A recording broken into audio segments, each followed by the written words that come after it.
all Canadian families, we are on the Titanic. The iceberg hasn't hit yet, so we're not sinking. If we don't shift course, that iceberg is coming for us. I'm not planning on leaving.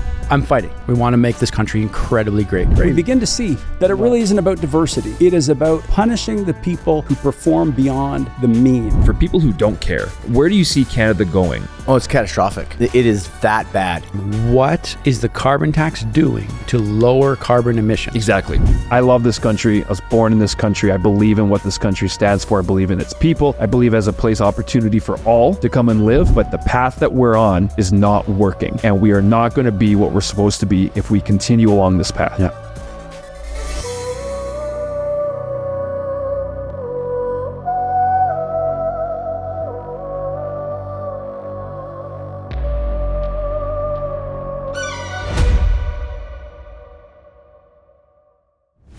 Welcome, citizens. Here we are in our beautiful state-of-the-art facility in Winnipeg.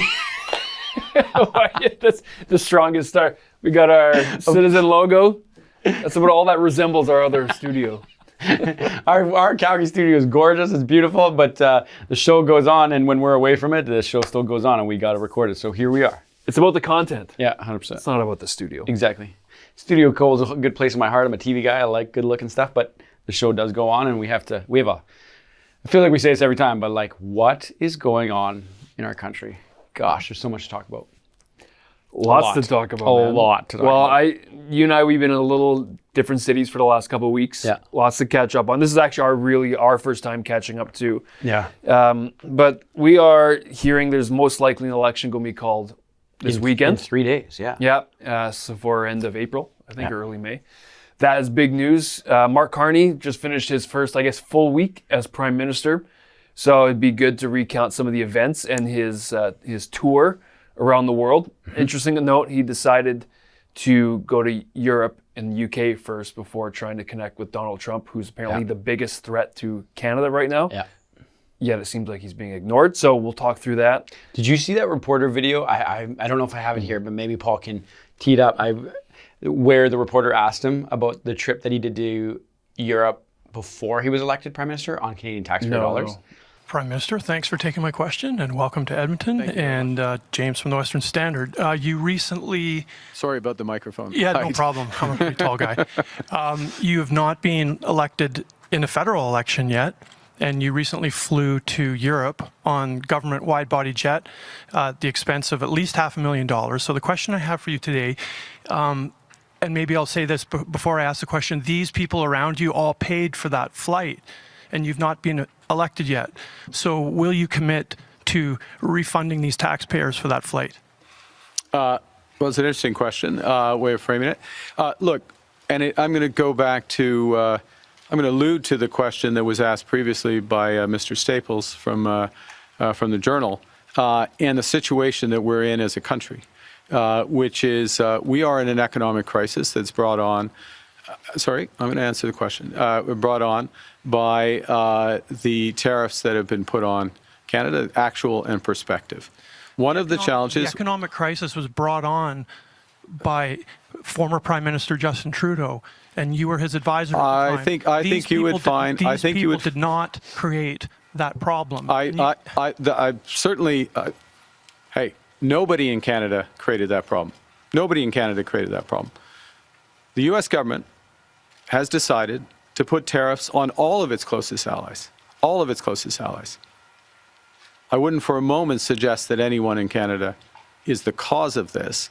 What our responsibility is to take action to react to a different world that we're in. And part of the way we do that is we build out new partnerships, new opportunities, including opportunities, and I'm going to give you a specific one, and then I don't know if you have one more follow-up, but I'll give you a specific example.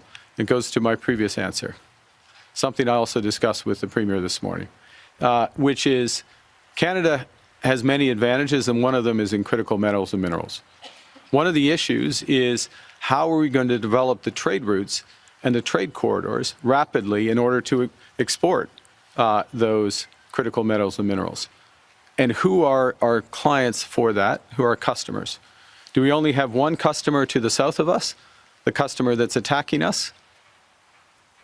that doesn't respect the trade agreements that they signed? Or should we develop new customers? New customers in Europe. What's required, if I may, what's required for those new customers is to build out trade corridors and infrastructure, including what I referenced in my previous answer and discussed with the Premier, is the potential to go north, go to new deepwater ports. Churchill is an example, Gray's Point in Nunavut as another.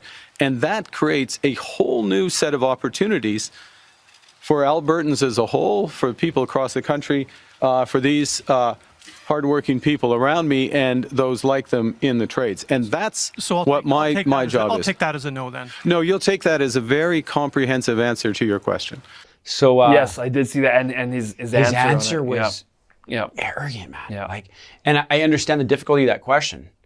Like, that's a very difficult question. I was honestly thinking... The way the reporter framed it was that you took a trip to... This was the trip, Yes. I think it's this past week, that's approximately cost Canadian... $500,000. Yeah. And the people around you paid for it, meaning citizens, their tax dollar, are you going to reimburse? Yeah, because he the wasn't Canadian an elected citizens? MP. Yeah. He is not a prime minister at the time. So he wasn't in office, meaning he's not anyone... Yeah. He shouldn't be paid for by the government at that point. And so then he did that, and you could see he got angry, and then he deflected. He didn't answer the question. And then at the very end of the video, the reporter goes, so I'll take that as a no. And then he arrogantly, very arrogantly, which you don't see in politics a lot, with an anger goes, nope, you will take that as a yes. That's what he said back to him at the very end, where I was like, Do you know where that comes from, though? what the heck was that? That comes from his history of being I hate using this word, but I think it's actually applicable here, an elitist in world banking. He never had to answer to anyone for any questions of what they did. Interesting. Ever. The governor of the Bank of England, former governor of the Bank of Canada, you look at the different dealings he has within the WEF and within different people who hold globalist ideas. He's never really had to answer tough questions like someone in public office has to. You know what? He needs to be held accountable by the people. I bet you're going to see a lot more of that. You know what surprises me about that, though? Like, in my opinion, it's not that difficult of a question. He could have been like, what an interesting perspective on that. From my perspective, and from what we are here at the Liberal Party, is we believe that this to be critical for the infrastructure and the future of the Liberal Party and the nation of Canada. So for us, it's a complete, absolute, we must do this trip. But we'll look into that. Imagine if he just did that. You'd be like, okay. That would be a complete lie. Yeah. No, but like, I don't know. But I just mean like, if he does believe it to be that way, that's why he did it, right? And I would assume so. And then actually said, we'll look into it. And imagine if he actually did pay that bill. Like, seriously, imagine if he was like, yeah, you know what? You're right. We were offside. I'll pay it. You'd win a lot of people over with that, because that's the stuff that surprises me, where I'm like, you just got a silver platter given to you to build some trust with the nation of Canada, where he goes, you're right. I do answer to the people. I did spend money I shouldn't have. Yeah. I'll pay the bill. It's not a good look starting that Not way, at all. responding in that tone. And it comes across extremely arrogant, entitled as well. And it comes across as if you are better than the people that you are responsible to be telling them what you're doing. And I've got, anyways, I did not think that was a good start for him. Not at all. I got a lot of questions about that purpose of that trip anyways, but anyways, that was an interesting start. For sure. A couple things, I made a list of things that happened this past week. Canada cut rates again by 0.25%. But interesting, Kirk Lubomov brought this up, that not many people are talking about. Inflation's actually gone back up to 2.6%. And you look year over year from last year, we were actually on the rise again, which is interesting. And you see it, you can feel it. Like I was talking to a guy I was just in the United States. And what's interesting is the United States, everyone I bumped into over there, I was in Orlando, they're quite compassionate. They're going like, man, you guys are going through it. You guys are going through it. Oh, your housing, your marketing, your market, your cost of living. And like we were talking about home prices, and they're just floored. They're like, oh my gosh. And like Florida, when in talking to those guys, they have no income tax. I know. No income tax.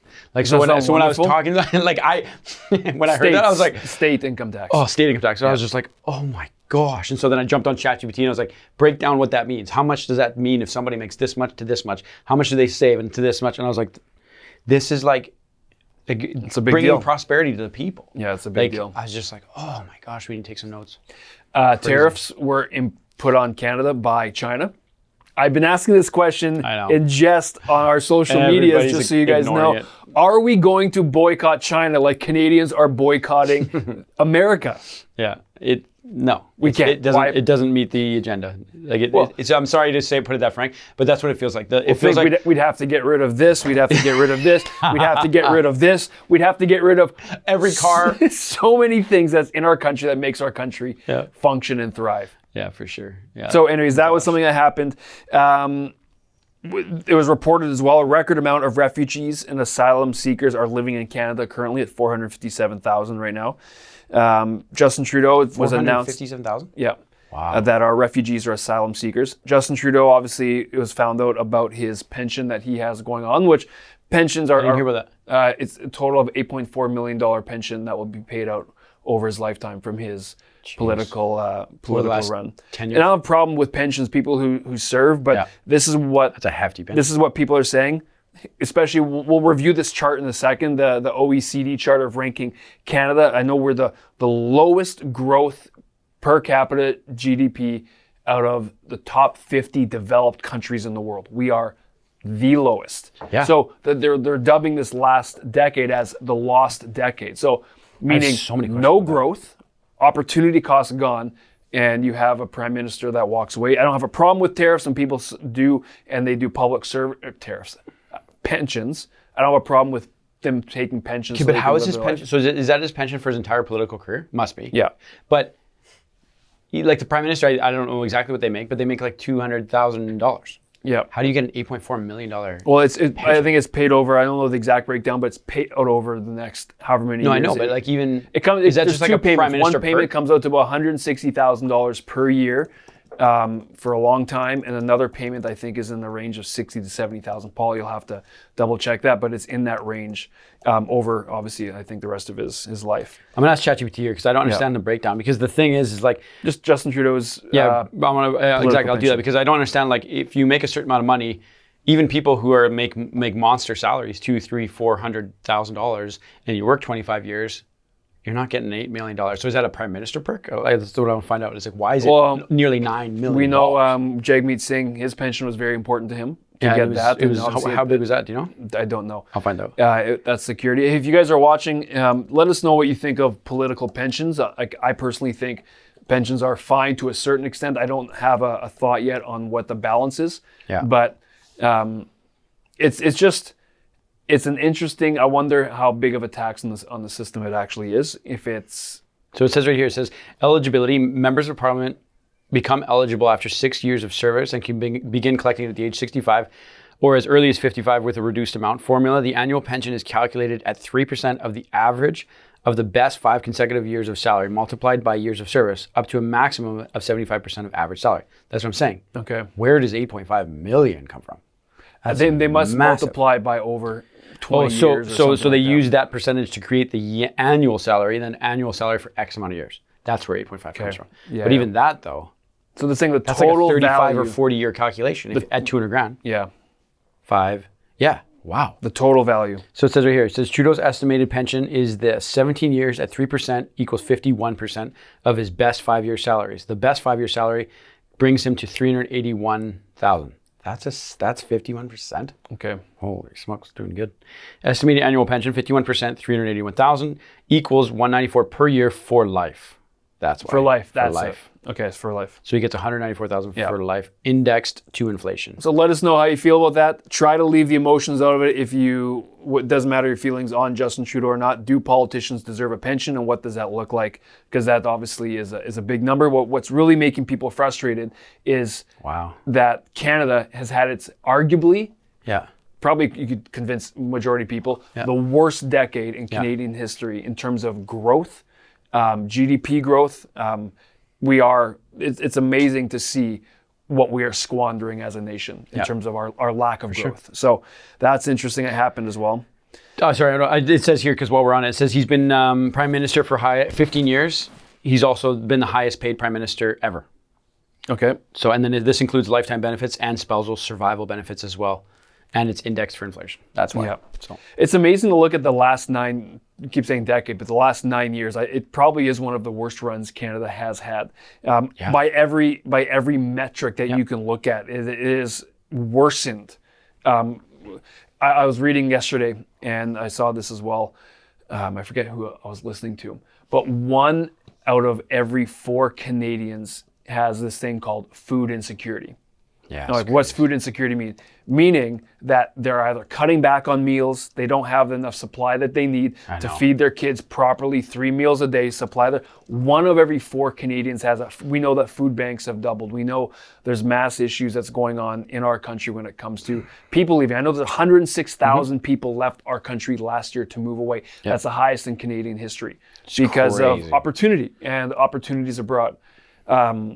So you look at that last decade, and then you also compare that to, should there be a reward-based system for politicians, right? For results. If you get results, that's such a great then idea. your pension gets bumps. If you don't get results, your pension gets axed.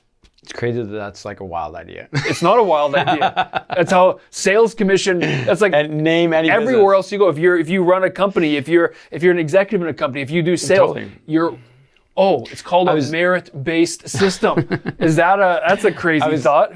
When I was down in Orlando this last week, I talked to this business guy, and he was telling me about kind of how he's exploded into wealth over the last like 20 years of his life.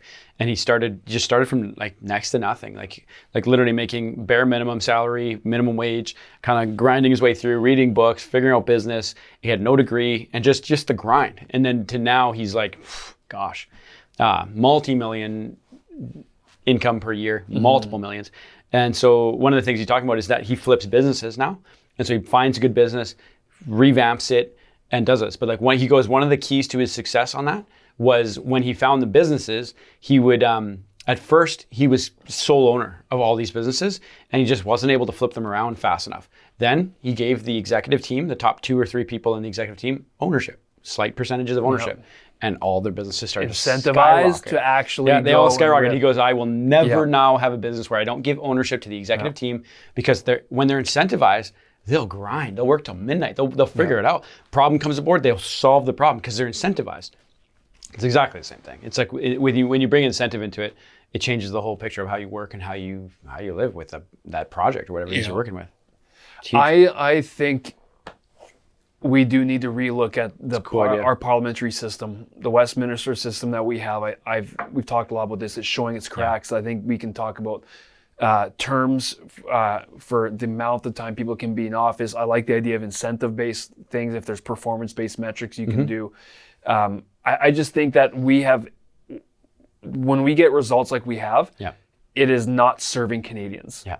And that's the problem we have with our system, which is crazy. Yeah. Paul, can you bring up that chart that I sent you? I want to talk about this real quickly. So you guys can see this on screen. This is real GDP per capita growth, which is essentially the top 50 countries. This isn't all 50 of them, I believe. Canada's second from the bottom. In the last 9 years. Wow. So you have Ireland at the top. Yeah, Poland, Turkey, is that Lithuania or LTU? I'm not sure LTU is. I think it's Lithuania. Hungary, Latvia. You keep going down. You have Korea in there. You have Denmark, USA. So this is growth in the last 9 years. Go back to USA, Paul. 18% growth per capita. Let's go all the way to the bottom. My word, Actually, before we go to the bottom, let's look at some of the countries that are above us. I just saw the Canadian Belize. Is that Colombia? Yeah. Sweden, France, Australia. Australia or Austria? Is that Chile? Finland, Japan, Norway, probably Chile. Deutschland, Mexico. Oh, there's Canada.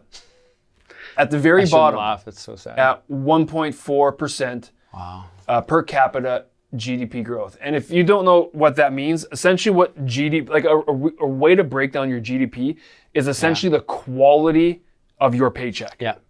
It's not the amount of your paycheck, the quality, meaning how much can my paycheck buy me?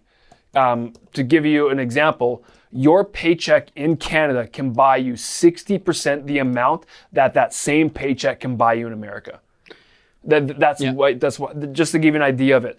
And this last 9 years and how we have been, this will be another episode. I did a big deep dive this last 2 weeks I was away on Canada and the world trading system, starting with NAFTA in the 90s, and how Canada, it's not just the last 10 years. We've actually been on a negative path for about 30 years, since the 90s, when GDP was measured originally by exclusively productivity, meaning Yeah. it would be, what do we develop? You develop that share. Your goal is to develop that share as efficiently as you can, as low cost as you can, as good as you can, and sell as many as you can. But the 90s, it started to shift when you have IP, right? When you have when you have the rise of the internet. Yeah, exactly. It And becomes so globalized. exactly. So you can only have one of those shares. Only you can sit in that share one at a time. Yeah. But if you own the intellectual property of that share, you can shift that intellectual property to 1 million people. Yeah. So the value actually moves from how much you produce to the actual IP amount. And You know something Canada missed the boat on that, which Well, is you know what I actually want to set us point out, up. actually, these numbers are, because you're doing per capita here, and we've had the greatest immigration and student visas in the last 4 or 5 years. So my point by that is our population number has been inflated by about 4 to 5 million people, which means our per capita numbers would have been even, would have been so much more different. So the more people you get, the more it's divided by the more individuals, which means your numbers are actually better. Yeah. And so if you actually got our numbers lower, it would be an even worse position. Crazy. And it's really important to note, you guys, because, and the thing that actually scares me the most, Jared, about seeing this is we have evidence to analyze over the last decade, and you can extend back even through Harper, and I think Harper had a lot of great policies, but you go beforehand, a little bit more into the 90s when Jean Chrétien was around, and this is a little bit deeper of a dive. But you look at the last 9-10 years, and you look at what the Liberal government represented with their policies, with their actions. I'm not talking about be partisan. I'm not talking about, because we don't want to be that. We want just the best ideas to win. Yeah. But now you've got a framework. Yeah. What did they propose? What did they do? And what results did it achieve? Yeah. It's laid out right there. Yeah. Now we've got someone, Mark Carney, who's still with the same Liberal Party. Yeah. And a lot of people, if you read his book, I urge you, I skimmed, I read like the 20-minute version of his book. If you read through his book about his ideas, I forget the title of it, but it's something to do with his ideas.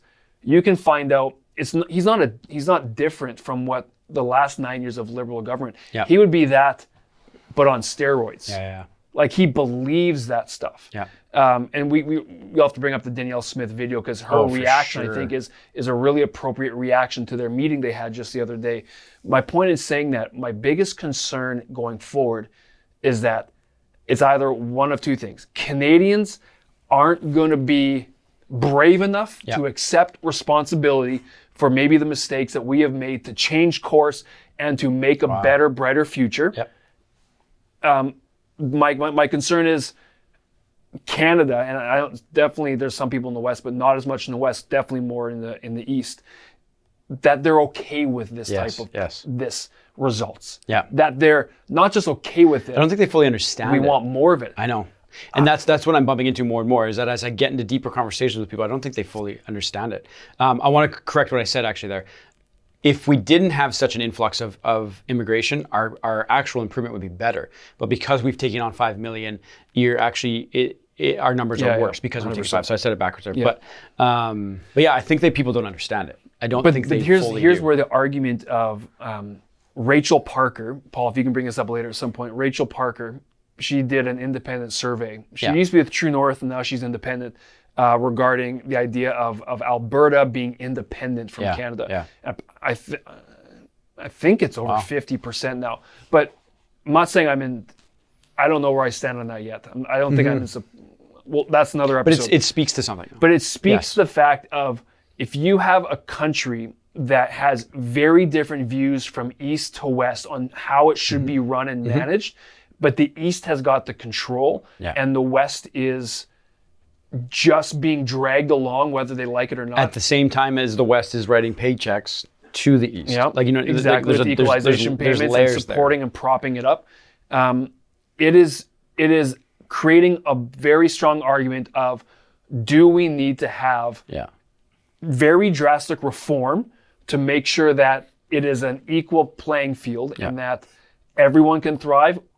Or Alberta, and like Danielle Smith is not purporting this yet, but people are purporting maybe Alberta needs its own independence. And that is an interesting thing. And if Mark Carney gets reelected in this next election, I think you're going to see a massive rise in that. wouldn't be surprised. At least in Western sentiment, to at least ask the question, is this really working for us? This idea of Canada, how it is right now. And that's a healthy question to ask anytime. Exactly. And it's not a crazy question. I want to be super clear what you said. Danielle Smith is not in favor of that, but she is taking a bold stance to protect Alberta, as every premier should. And that's why I want to show this video. Has she made her, like, she's not in a, she's never said she wants Alberta separate. No, never. But she's always been purporting about maintaining Alberta's sovereignty Yes. and its strength and independence to a certain extent, meaning we want the best for Albertans. If Alberta could, like, Alberta has the resource, the power, the people, the population to be one of the richest provinces, if not the richest provinces in Canada. But we're not, we've been handcuffed. Like even the Keystone pipeline going down to the US, being killed, net zero, all of these carbon emissions, the carbon tax are just crippling it. And so that's why she's doing what she needs to do. Like, I'm not sure if you want to say anything, but I'd love to see this video because this video is, Well, I said I don't know where I stand. I want to make this statement because more than ever, the question has been in my mind, and I've been talking with my wife a lot about this. We don't believe Canada's broken. That's why we always joke around with the iceberg. We keep and the Titanic. We keep diverting the Titanic because I don't think Canada's broken. I think it's been badly mismanaged. Yeah. I think we've had tools in office doing bad things. I'm being pretty strong language there, not in the best interest of Canadians.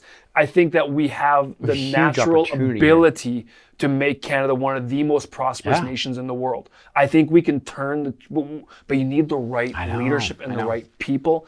And you also, I think you need to look at some reform within our system. I think our system is allowing the rule of few to actually to rule the majority. And I think that's a flaw. Anyways, just want to make that clear. I don't think it's broken. I think we can salvage it. But there's and there's so much opportunity. And the thing is like, especially with what's his name said that to us when we had him in the studio with us. Opportunity with population, with a small population and the amount of opportunity that's here. This is like the best position to be in as a Canadian. You know what I mean? If we had 300 million people in Canada, there's a far less opportunity to go around. We're not. We're with 40 million people. It's a huge country, mineral rich in every sense, with space to grow and expand and flourish and business ideas, with a country south of us that has a very strong dollar, which means investments probably could increase in a drastic rate because their dollar goes 30% further. Like the opportunity's off the charts and we're just squandering it. And that's the thing that's so frustrating. I agree with you. It's not broken. It's not lost. But it could be quickly. Well, I think if we keep going another 10 years, the way that we were, I don't know if we could become like Puerto Rico. Yeah, I was gonna say, I don't know if it would take 10 years. I don't know if it would. Like you have your dollar become so low to where your passport does not really have much value anymore. You're squandering so much wealth. And not only that, not just the wealth you're squandering or losing, the opportunity cost of what that wealth could have been growing, that lost time, lost decade, lost generation, and now that becomes an actual question of my son, our family, our kids. I want them to have the best opportunity to live and to thrive. Where is that? Right. And this is what we've been talking about this question a lot. So where does our loyalty to country end? Everyone has. I reached out. He never reached back on it because there's a bit of an argument on Twitter between Viva Frei, one of the other guys, that young guy from True North. We met him down at Ottawa Convoy again. Harrison Faulkner and a couple others. And Harrison Faulkner was going after Viva Frei for leaving Canada and saying, you're talking from down in Florida, and basically giving me a hard time, saying no loyalty to country, whatever. Viva Frei had some good answers back, saying I still love Canada, I'm fighting for Canada, but he basically gave up on it in terms of raising his kids in an environment that he wanted to and was able to switch over. And so I replied back to Harrison Faulkner asking him, where can you, truly, I wasn't trying to blast him, where does your loyalty to country end? Yes. Everyone has a point, right? Like such a strange argument. Be extreme. Government is trying to take your kids away from you, like actually physically at your door trying to take. You're going to be out of this country in a split second. Meaning your loyalty to country has a point. So now work your way backwards and find out where is that breaking But point? let's look right? at the logic of that argument that he's giving. So you're not here, so you can't have an opinion, and you're not loyal. So let's point that in a different direction. Seriously, think about this. Like, what if, do I need to be in the, like, let's say I want to help the poor. Yep. Do I have to be one of them to help them? No. Like, do I have to have, In fact, I'd say you probably can't. exactly, you probably can't. That's the point I'm trying to make here. We're going, you don't have to be there, be one of them to help them at all. Like, you take that example and put it on anything. It's such a stupid argument going, like, I get what he's trying to do is question his actual loyalties, what he's going after. But when you watch anything of Viva Frei, he's constantly advocating, talking, news, people, this. He's not giving up on it at all. Here's the exchange. He's actively for it. Viva Frei. What a silly argument. I do like his stuff. He goes, Harrison, I like you, full stop. This is a sincere question. Loyalty and patriotism to what? To a country that hates you? I would say that a country is no better than its government, but generally speaking, that would be unfair. Except in Canada, 65% of the country voted for Liberals or NDP in the last election. So he goes on, and then Harrison Faulkner goes, the country that my ancestors fought and died for. That's what. I don't plan on tucking tail when the going gets tough, unlike some. I intend to stand and fight for a better country. Canada is not ours to give up to another nation or to carve up. It's ours to steward, which I think is a fair response. That's kind of... It's fair, but it's ignorant. But also to what extent, though? Yes, that's the question. That's what I mean. What It's extent? like, again, I always try to put different things, and this might be silly to you, but you're on a sinking ship that's going underwater and you're criticizing people for getting onto the lifeboat. Okay, but we're probably in the same stance, aside from his opening line, that Harrison is that we're not leaving. We want to fight for Canada. Yeah. We have not left, but I also don't criticize Viva Frei but for this is the other thing moving. I would say too, and I'd say this to, and I'll bet you if you pose this question, and I'm curious to anyone who's watching too, what if I said to you, here, like if you had the means to, if you had billions of dollars and you had jets and homes and choices, would you stay somewhere where your life is more miserable or less miserable? I'm sorry, but if everyone had the choice, it'd be like, sorry, that doesn't take a decision to make. I'd go where it's less miserable, where it's better, it's good. I wouldn't just stick somewhere for the pain for the sake of it because I so happen to be born here. Now, I'm not saying loyalty is not a thing, but I'm going, I do believe in this country. I think loyalty is a weird thing. You know what I mean? Like I had a great business leader tell me once where he was talking about an employee I had, and I said a comment. I went, but he's so loyal, and he went, "There's no virtue in loyalty." What do you think loyalty means? It means he'll just stick with you to the end? What does that mean? He goes, Well, traditionally, that's what people. I know that's mean, so he kind of like he just hit me with it. He's like, you just want loyal people, or do you want great people? Do you want people who are loyal and great? Just loyalty on its own is ignorance. And like he really punched me, man. Yeah. And I was like, hadn't thought about it that way. Loyalty to no end in this type of circumstance is ignorance. I don't put it in a very personal example. If my wife and I are in an agreement of marriage to be loyal for life, but do I want her to be loyal to me if I'm abusive? Like obviously I'm saying that from a position of love and care because I value her. Maybe it's a better example to say about my daughter. My daughter marrying a man. Do I want her to be loyal even in the most abusive and beating and horrible situation? Yeah, absolutely. So the point, I get what you're saying. The point you're saying is the same thing we're saying about Canada. Yes. It's up to a point. You obviously want in the employee thing, you want other attributes. Exactly. Around Loyalty alone loyalty. is You don't want a ignorance. stupid, Yes. underperforming, but he's loyal. Exactly. That's got no worth. Exactly. I don't care. Loyalty it's like alone a dog is that just ignorance. Exactly. Yes. But loyalty always has a line. Yes. Blind It has loyalty is not wise. Yes. And that's what we've been trying to debate. And I guess it went to Twitter with Harrison and look at Viva history. Frei. Look what history shows us.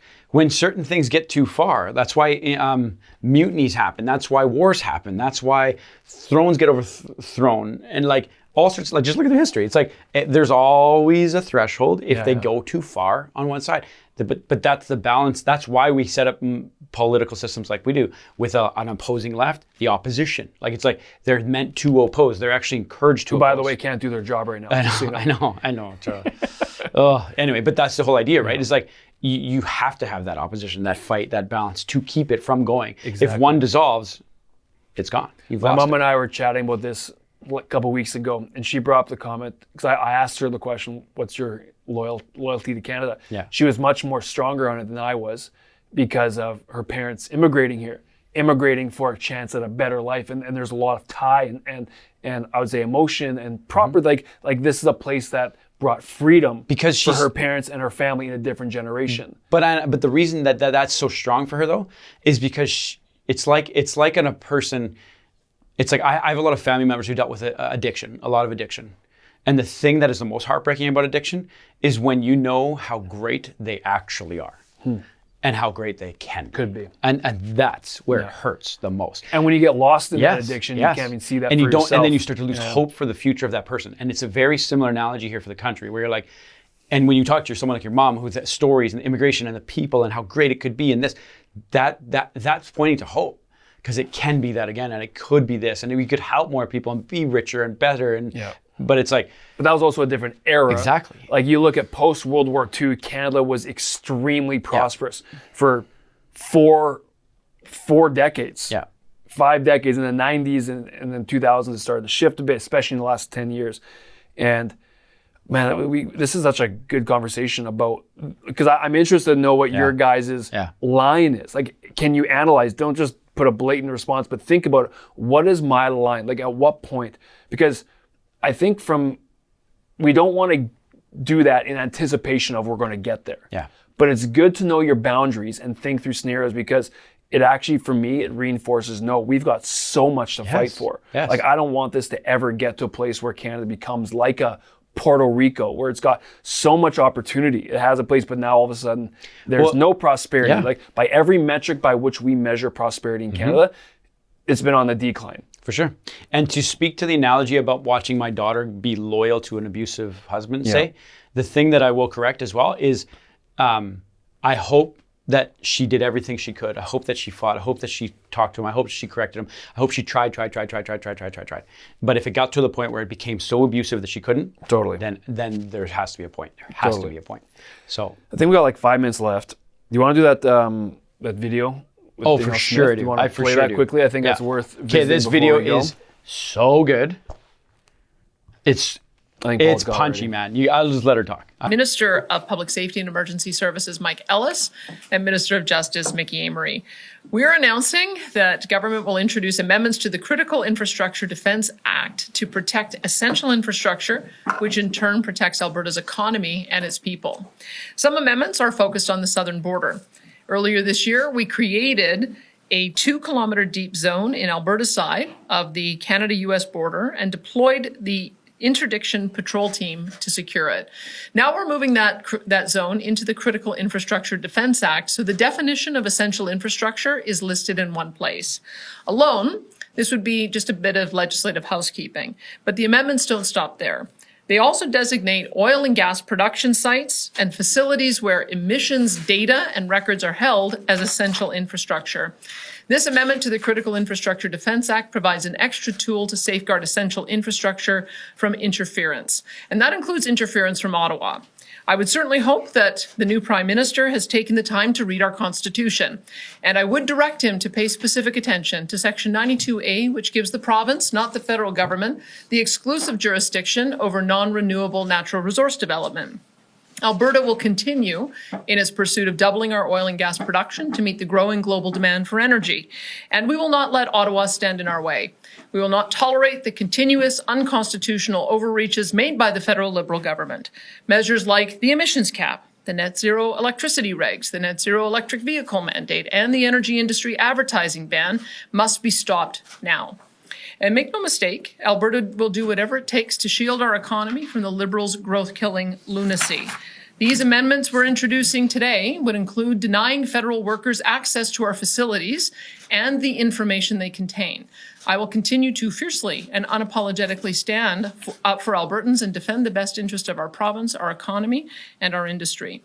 This ongoing tariff dispute has proven now more than ever that Canada must build big and build fast to reach new global markets for export. Canadians and politicians from across the country are calling for new pipelines to be built, east, west, and north, to secure our future and end our reliance upon our southern trading partner. However, if the new Prime Minister wants to resume an old fight, well, we will. We'll fight tooth and nail. Because if we can't make these decisions and build, then it's so obvious, when it's so obviously in the national interest, then what kind of an economic future does Canada have? Today's amendments are a warning, but they're also an invitation to Ottawa. Let's talk. Let's rise to the occasion. Let's use Canada's riches to protect our nation. Mic drop. Like punchy, man. But the thing to take away from that is that you can see she's clearly doing her job to defend her province and the wealth of it, the citizens' best interest. Sounds maybe like slightly like... If she's putting up the walls and the barriers saying, don't cross these lines. Like that is... It's refreshing to hear, to be honest. It is. As a premier, that's their job to what's in best interest for that province. Right? Like if you look at Canada and how Canada's divided up, we're a federation. And our Constitution in 1867 divides law between federal and provincial. And there are a division of powers between it. And provincial falls, like natural resources falls under that. And our oil and gas and all that is our lifeline, right? Yeah. It is a massive piece of it. And when that's under pressure, like she's putting up the fight that she needs to, which I think is good. I hope the action is there with it. Yeah. The interesting thing, though, is I believe if you look at the division of powers, federally, it only happens between trades. I think within our framework, Alberta legally, I think, can't do it directly with the U.S., but obviously Quebec over the years has raised this question with them wanting to separate and wanting to do things on. So my point is saying it's going to be interesting. I think they can do trade. I don't think they can do tariffs. No, I mean in terms of foreign trade. I'm saying as Canada handle. I think the federal government handles the trade exclusively, trade agreements and all that exclusively. I'm sure like every contract and everything, you can always find ways to work around. And speaking of federal, and there's a little bit of a sidetrack from what you're saying, but also I think it's worth saying because it kind of slipped under the radar where Mark Carney signed like executive order type things about the carbon tax. You see this? So he got rid of the carbon tax. Oh yes, but then he legally can't. There's no. But then you know how he did it though? So this was subtle. And again, I might have the nuances slightly off here. You can't remove legislation without going to the House and without getting votes and et cetera, et cetera. So what apparently he did was he just changed the total of what the carbon tax charges on XX here to 0.00000. So the carbon tax didn't get destroyed. But not carbon tax.